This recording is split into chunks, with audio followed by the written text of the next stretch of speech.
Hello এবং নমস্কার guys.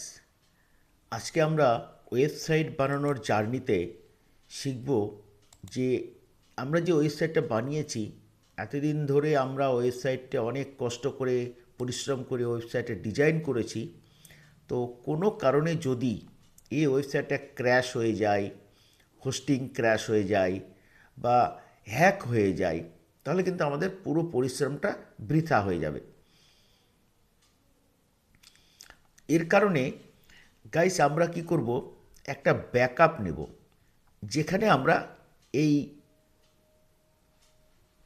ওয়েবসাইটটাকে রেখে দেব, যে পুনরায় যদি কোনো সমস্যা হয় তাহলে আমরা সেটাকে আবার রিস্টোর করে নিতে পারবো।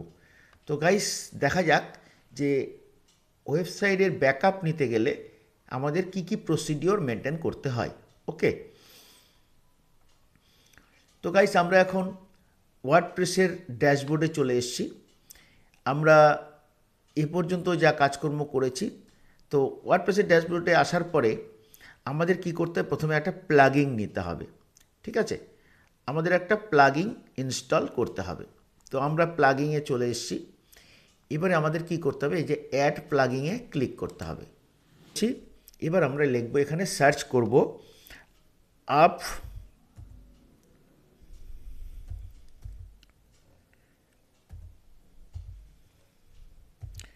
Updraft plus.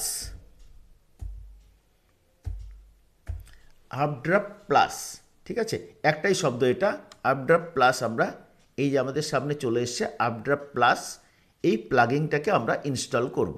ওকে, তো এই প্লাগিংটা যখন আমরা ইনস্টল করছি, এখানে ইনস্টল নাও বটনে আমরা ক্লিক করে দিলাম। এবার এটাকে আমরা অ্যাক্টিভ করে দেব। ওকে, তো আমাদের সামনে চলে এসছে আপড্রাফট প্লাস প্লাগিং, কিন্তু আমাদের এখানে রিস্টোর হয়ে গেছে। এবার আমরা এখানে কাজ শুরু করতে পারবো। কিন্তু এবার বিষয়টা হচ্ছে যে আমরা এখান থেকেও শুরু করতে পারি। হ্যাঁ, প্লিজ হিয়ার টু স্টার্ট, আমরা এখান থেকেও শুরু করতে পারি। আবার কিন্তু আমরা সেটিং থেকেও শুরু করতে পারি। তো এবারে এখানে আমরা যখন ক্লিক করছি, এখানে ক্লিক করছি, প্লাস স্টার্ট করছি, করার পরে আমাদের সামনে কিছু নোটিফিকেশান এসছে, এগুলোকে আমরা হটিয়ে দেব। এগুলোকে হটিয়ে দেব। এবার এখানে দেখা যাচ্ছে ব্যাকআপ রিস্টোর। ঠিক আছে, উপরের দিকে দেখুন ব্যাকআপ রিস্টোর। ঠিক আছে, তাহলে গাইস এখানে আমরা দেখতে পাচ্ছি ব্যাকআপ রিস্টোর। তো গাইস এবারে আমরা এখানে ব্যাকআপটাকে, এই যে আমরা আপড্রাফট প্লাস যে ব্যাকআপ নিয়েছি, এটাকে আমরা কোথায় রাখবো? তো বিষয়টা হলো যে আমরা এটাকে হার্ড ডিস্কে রাখতে পারি, আমরা ল্যাপটপে রাখতে পারি, বা পেন ড্রাইভে রাখতে পারি। কিন্তু মেন বিষয়টা হচ্ছে যে হার্ড ডিস্ক কখনো কখনো খারাপ হয়ে যেতে পারে, পেন ড্রাইভ খারাপ হয়ে যেতে পারে, তাহলে কোথায় রাখবো? তো গাইস এই যে আমার সামনে এখন গুগল ক্রোমের ইন্টারফেস খুলে আছে। আমরা দেখব যে পাশে, ডান পাশে 9 ডট, এখানে ক্লিক করব। এখানে ক্লিক করার পর আমরা দেখতে পাচ্ছি, এখানে এই যে দেখতে পাচ্ছি এখানে গুগল ড্রাইভ, এই যে ড্রাইভ, এই ড্রাইভে আমরা ক্লিক করছি। ঠিক আছে, ড্রাইভে ক্লিক করার পরে এখানে বলছে সাইন ইন। ওকে, আমরা ইমেল আইডি দিয়ে এটাকে সাইন করছি।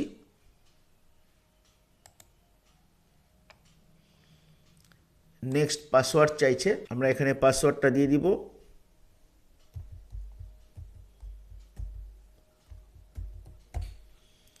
ওকে,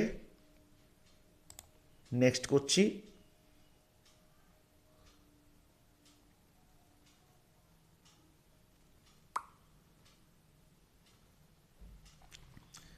তো গাইস এখানে আমরা কিন্তু গুগল, এই আমাদের যে আপড্রাফট ব্যাকআপটাকে আমরা কিন্তু এখানে রাখতে পারবো। এখানে স্টোরেজ রয়েছে, এই দেখুন বাঁদিকে স্টোরেজ রয়েছে। এই স্টোরেজে, হ্যাঁ, এখানে একটা স্টোরেজ রয়েছে। ঠিক আছে, এই স্টোরেজে কিন্তু আমরা, এখানে দেখুন পরিষ্কার দেখা যাচ্ছে যে আমরা কিন্তু 15 জিবি 15 জিবি পর্যন্ত আমরা কিন্তু এখানে স্টোরেজ রাখতে পারবো। এখানে আমরা কত স্টোরেজ রাখতে পারবো? 15 জিবি স্টোরেজ আমরা রাখতে পারবো। এটা গুগল ক্রোমের তরফ থেকে আমরা এটা কিন্তু ফ্রি ব্যবহার করতে পারবো। ওকে, তো গাইস এই ব্যাকআপে এই গুগল ড্রাইভে এসে কিন্তু আমরা আমাদের ব্যাকআপটাকে রাখবো। ঠিক আছে, তো গাইস এবারে আমরা দেখে নেব যে এবারে আমরা কোথায় যাব। এবারে আমরা যে ব্যাকআপ নিয়েছি আপড্রাফট প্লাস, সেখানে যাব। এখানে আমরা প্রথমে যাব সেটিংয়ে গিয়ে আমরা এখানে কোথাও হাত দেব না। হ্যাঁ, আমরা এখানে চলে আসব এই যে গুগল ড্রাইভে। এই গুগল ড্রাইভে আমরা ক্লিক করব।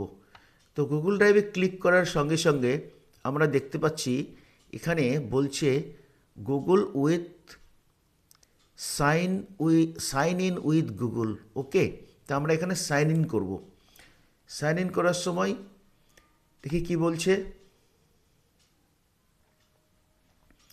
গুগল আবার সাইন ইন করতে বলছে, আমরা এটাকে সাইন ইন করছি। কন্টিনিউ করতে বলছে, কন্টিনিউ করতে বলার পর আবার এখানে বলছে কন্টিনিউ করতে। ব্যাস, ওকে গাইস, এবার দেখুন এখানে চলে এসছে কমপ্লিট সেট আপ। ওকে, তো কমপ্লিট সেট আপ, তো ভাই কমপ্লিট সেট আপ কমপ্লিট করে। তো ঠিক আছে, সেট আপ কমপ্লিট করা যাক। তো আমি এখানে ক্লিক করছি।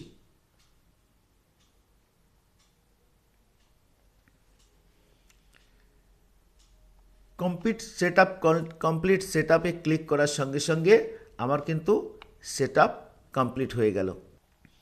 এটা কিন্তু আমরা কি করলাম, আমাদের যে প্লাগিং, যে ব্যাকআপের যে প্লাগিং, এই ব্যাকআপ প্লাগিংটাকে আমরা গুগল ড্রাইভের সঙ্গে কানেক্ট করলাম। ওকে গাইস, তো হ্যালো গাইস, আমাদের যে ব্যাকআপ আপড্রাফট প্লাস সেটা কানেক্টেড হয়ে গেছে। এবার আমরা কি করব, ব্যাকআপ নেব। ঠিক আছে, তো এবার আমরা প্রথমে যাব সেটিংয়ে এসে আমরা কি করছি, সেটিংয়ে এসে আবার আমরা কিন্তু এই যে গুগল ড্রাইভে যাব। হ্যাঁ, গুগল ড্রাইভে যাওয়ার পরে এখানে কি বলছে, গুগল ড্রাইভে আবার কিন্তু আর সাইন ইন করতে হচ্ছে না, কারণ আমরা অলরেডি এখানে সাইন ইন আছি। ঠিক আছে, এখানে আমরা অলরেডি সাইন ইন আছি, দেখাই যাচ্ছে। তো আমরা কিন্তু অলরেডি সাইন ইন আছি। এবারে আমাদের কি করতে হবে, এখানে বলছে ব্যাকআপ ম্যানুয়ালি। হ্যাঁ, তো এখানে বলছে, এখানে রয়েছে মান্থলি, উইকলি, ডেলি। ঠিক আছে, তো আমরা এখানে মান্থলি ব্যাকআপ নেব, এরকম সিলেক্ট করলাম। ওকে, আর এখানে বলছে ব্যাকআপ কয়টা, 2টো ব্যাকআপ আমরা এখানে দেখতে পাচ্ছি। কারণ হলো যে পরপর 3বার ব্যাকআপ নেওয়ার পরে যেটা থার্ড ব্যাকআপ হবে, ফার্স্ট ব্যাকআপ যেটা, সেটা কিন্তু অটোমেটিক ডিলিট হয়ে যাবে। ওকে, এবার কিন্তু আমরা এটাকে আমরা সেভ করে নেব। ওকে, একে আমরা সেভ করে নেব। এটাকে আমরা চেঞ্জেসটাকে সেভ করে নিলাম। ঠিক আছে, হ্যাঁ গাইস, এবারে আমরা যাব ব্যাকআপ রিস্টোরে। ঠিক আছে, এখানে গিয়ে আমরা কি করব, ব্যাকআপ নাওতে ক্লিক করছি। এখানে বলছে যে আপনার সমস্ত ডিটেলস ব্যাকআপ করা হবে। হ্যাঁ, ডেটাগুলো, যে ছবিগুলো আমরা ইমেজগুলো দিয়েছি সেগুলো স্টোরেজ হবে। তো হ্যাঁ, এখানেও ইয়েস করেছি। এখানে বলছে যে আমরা যে ব্যাকআপটা করব সেটা কি সম্পূর্ণ সব কিছুই কি অটোমেটিক ডিলিট হয়ে যাবে, না কোনোটা আমাদেরকে ম্যানুয়ালি ডিলিট করতে হবে। তো আমরা এখানে ক্লিক করে দেবো এই কারণেই যে আমরা ম্যানুয়ালি ডিলিট করব, সবই অটোমেটিক ডিলিট হবে না। তো এবার করে আমরা এখানে বলছি ব্যাকআপ নাও। ওকে, এই জায়গায় এবার দেখতে পাচ্ছেন এখানে ব্যাকআপ শুরু হয়ে গেছে। এটা হতে কখনো 5 মিনিট, কখনো 10 মিনিট লাগতে পারে, কারণ ইন্টারনেটের স্পিড অনুযায়ী এটা হয়। তো গাইস, আজকের ভিডিও এই পর্যন্তই থাকছে। পরবর্তী ভিডিওতে আমরা আবার দেখা হবে।